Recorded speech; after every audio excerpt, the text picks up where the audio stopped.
A new model for institutional meals was adopted in the late 1970s. It quietly became part of the daily routine in thousands of schools. The full effects of this shift would not become apparent for decades. What happened in the cafeteria was just one visible part of a much larger, unseen system. What replaced earlier food systems didn't arrive overnight. It emerged through procurement contracts, distribution agreements, and federal reimbursement structures that favored certain suppliers over others. The meals themselves looked acceptable, they met caloric guidelines, they were served warm. But the origin of the food, the methods of production, and the logic governing what appeared on those trays, all of that had changed in ways most people never thought to examine. At the time, this was considered progress. Efficiency was the word used most often. Standardization was seen as a solution to problems of cost and consistency. The institutions adopting these systems believed they were doing what was necessary, and for many years, no one asked whether something else might have been lost in the transition. The companies providing these meals operated at a scale that made traditional food preparation obsolete. Ingredients were sourced not from local suppliers or regional farms, but from industrial operations designed to produce volume. Processing happened in centralized facilities, sometimes hundreds of miles from the schools where the food would eventually be served. The meals were formulated to survive freezing, reheating, and extended transport. Shelf life became more important than freshness. Predictability became more important than variety. This wasn't a conspiracy. It was simply how systems optimized for cost and scale tend to develop. The people making these decisions were following incentives that rewarded efficiency and penalized deviation. They weren't thinking about nutrition in the way earlier generations might have. They were thinking about budgets, contracts, and compliance with federal guidelines that often prioritized quantity over quality. Most people didn't question it. Parents assumed that schools were serving food appropriate for children. Teachers assumed that nutritional standards were being met. Administrators assumed that the contracts they signed were in the best interest of the students. And because the transition happened gradually, there was no single moment when alarm might have been raised. One year, the meals looked one way. A few years later, they looked slightly different. By the time the transformation was complete, it felt like it had always been this way. The meals themselves became recognizable. Pre-formed shapes, uniform colors, textures that were consistent across every serving. Chicken that tasted the same whether it was Monday or Friday. Pizza rectangles cut to identical dimensions. Vegetables that had been frozen, then boiled, then held under heat lamps until serving time. There was a sameness to it all that seemed unremarkable at the time. This was institutional food. This was what mass feeding looked like. But what wasn't visible was the degree to which these meals had been engineered. Not in the traditional sense of cooking, but in the industrial sense of formulation. Ingredients were selected not for their nutritional density or their taste, but for their functional properties. Stabilizers kept sauces from separating. Emulsifiers kept fats suspended. Preservatives extended the window between production and consumption. The goal was reliability at scale. The goal was a product that could be produced in January and served in June without noticeable degradation. This required a very specific type of supply chain, one that depended on commodities rather than crops, one that treated food as a manufactured good rather than something grown or raised. The farms supplying these systems were not the small, diversified operations that had once fed local communities. They were large monoculture enterprises, often raising a single variety of a single crop, optimized for yield and uniformity. The animals providing meat were raised in confinement operations where efficiency meant minimizing space, time, and individual variation. None of this was illegal. None of it violated the standards in place at the time, but it represented a fundamental reorganization of how food moved from production to consumption. And because it happened within institutions, schools, hospitals, prisons, it affected populations who had little choice in the matter.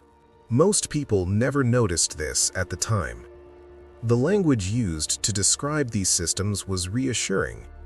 Words like modernization and improvement and safety were deployed frequently. The companies involved presented themselves as partners in public health. They published materials emphasizing their compliance with regulations. They sponsored educational programs. They positioned their products as solutions to the challenges facing institutions with limited budgets. And in many ways, they were solving a problem. Feeding hundreds or thousands of people daily is logistically complex. Doing so within tight financial constraints is even harder. The systems that emerged offered a way to meet that challenge without requiring significant labor or infrastructure at the institutional level.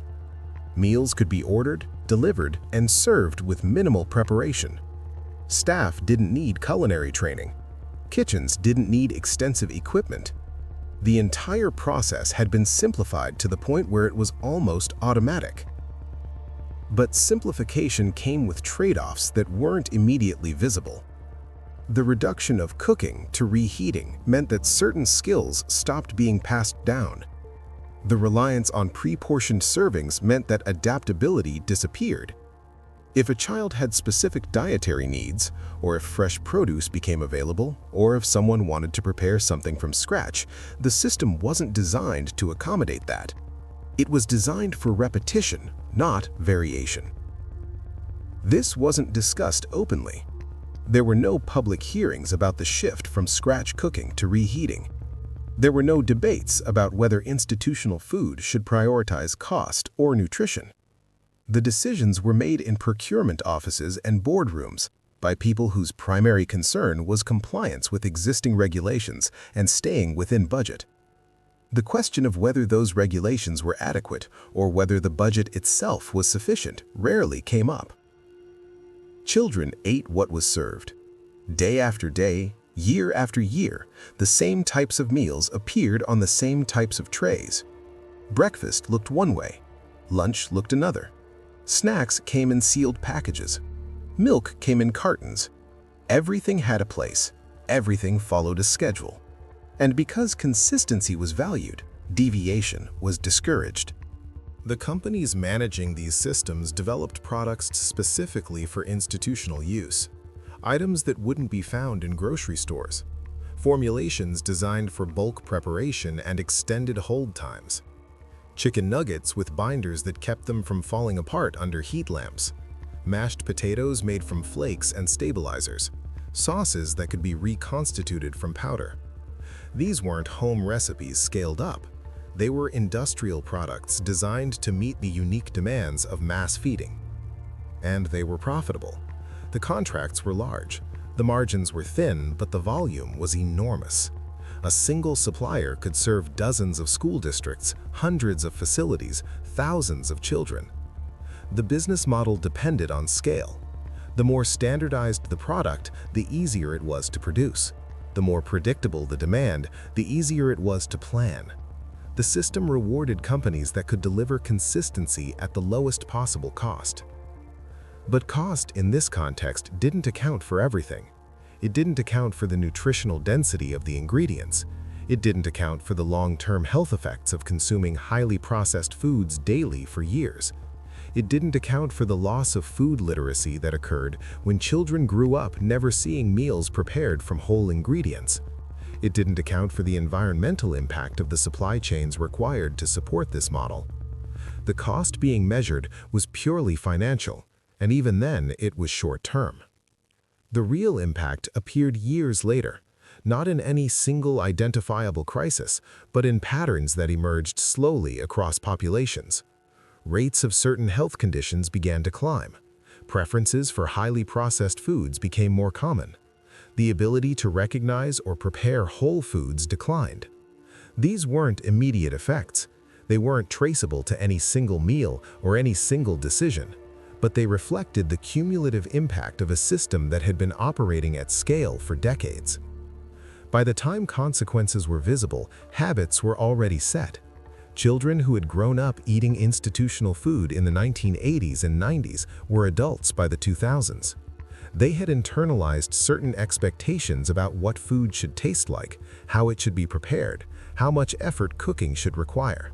Those expectations had been shaped not by tradition or family practice, but by the industrial systems that had fed them during their formative years. And those systems had continued to expand. What began in schools spread to other institutions. Hospitals adopted similar models. Prisons adopted similar models. Nursing homes adopted similar models.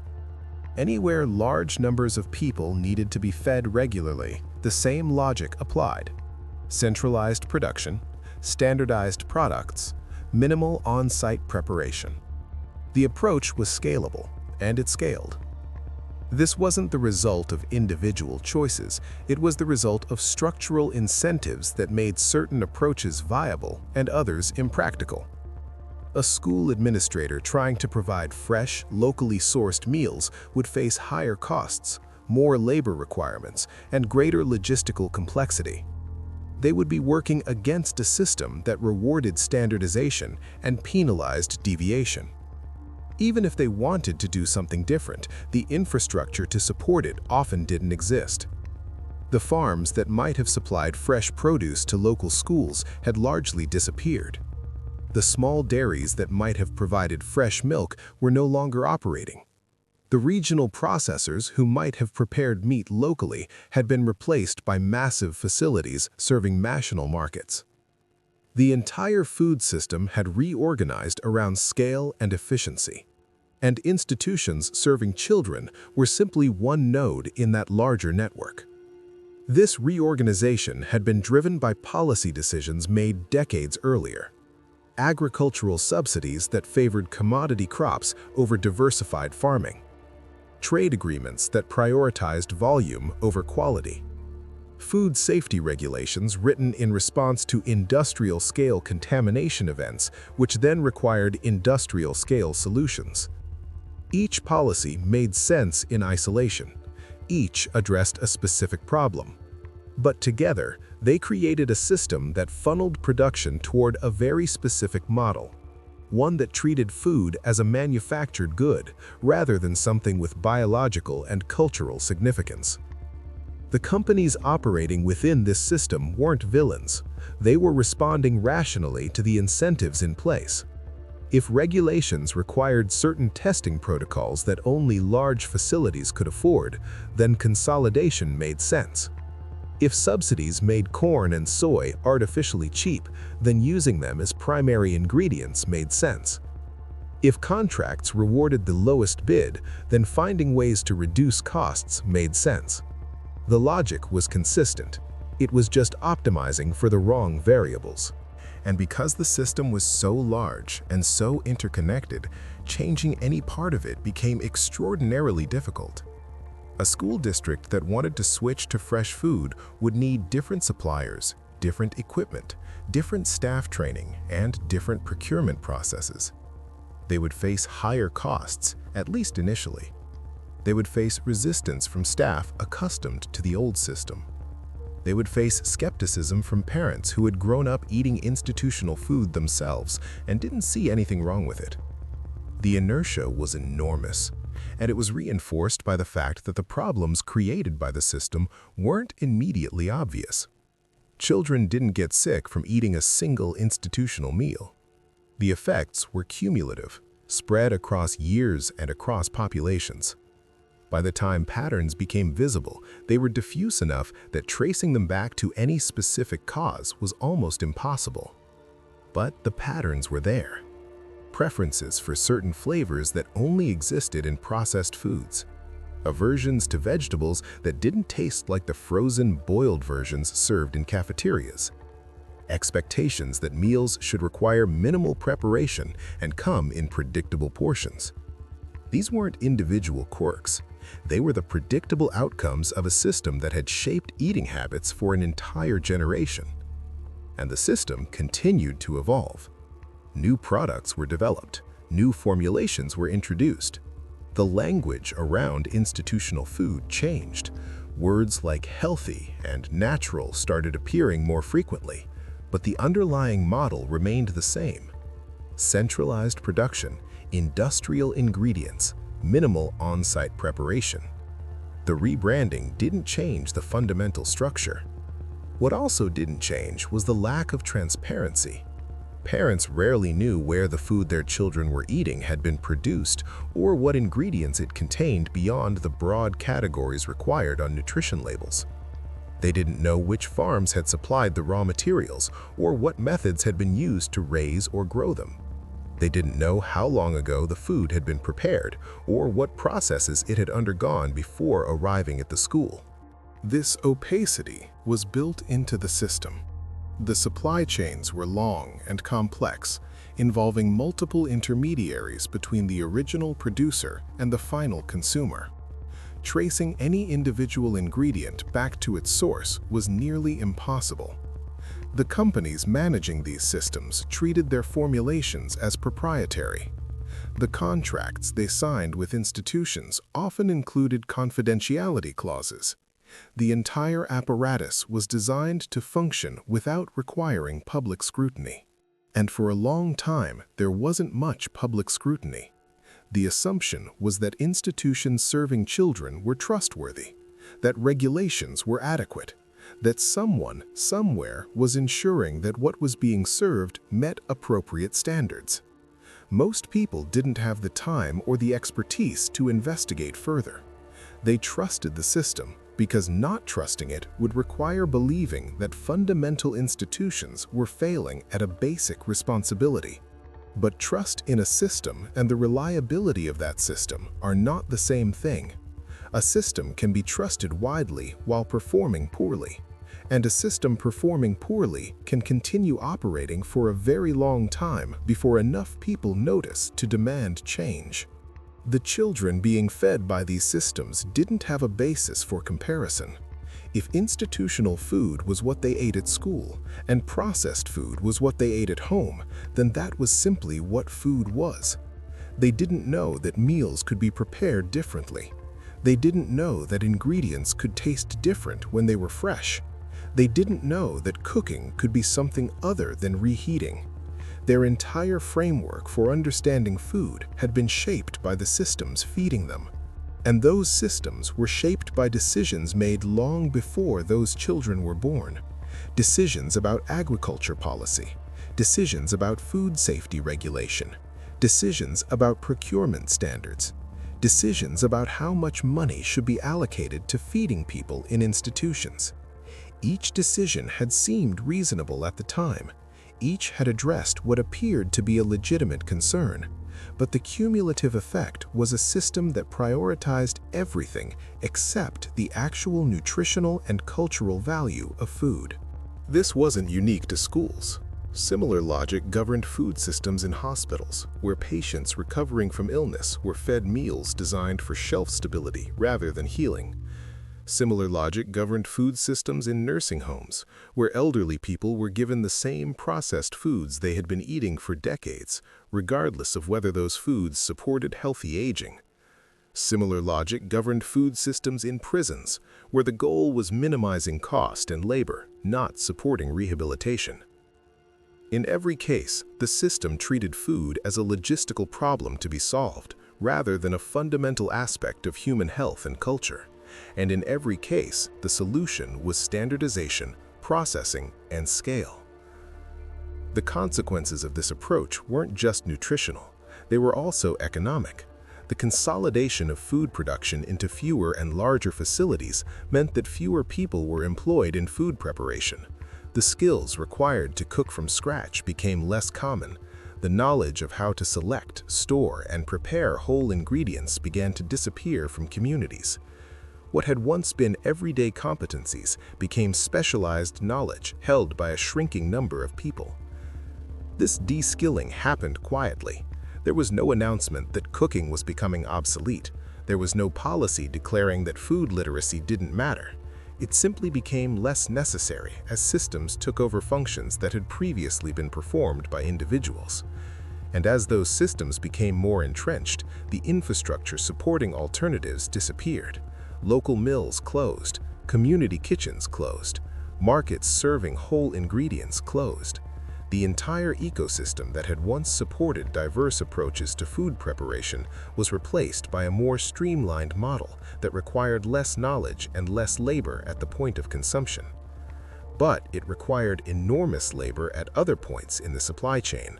The processing facilities where institutional food was produced were massive operations employing thousands of people in highly repetitive tasks. The distribution networks moving that food across the country required constant coordination. The regulatory apparatus ensuring compliance with standards required significant bureaucratic infrastructure. The system wasn't actually more efficient in any absolute sense. It had simply relocated where the work happened and who was doing it. And it had relocated the costs. The environmental costs of industrial agriculture were borne by rural communities dealing with contaminated water and degraded soil. The health costs of processed food were borne by individuals and healthcare systems dealing with chronic conditions. The cultural costs of food illiteracy were borne by communities that had lost traditional practices and knowledge. None of these costs appeared on the balance sheets used to justify the system. They were externalized, made someone else's problem. This is how systems optimized for narrow metrics tend to function. They solve the problem they're designed to solve, often quite effectively, while creating other problems that aren't measured or accounted for.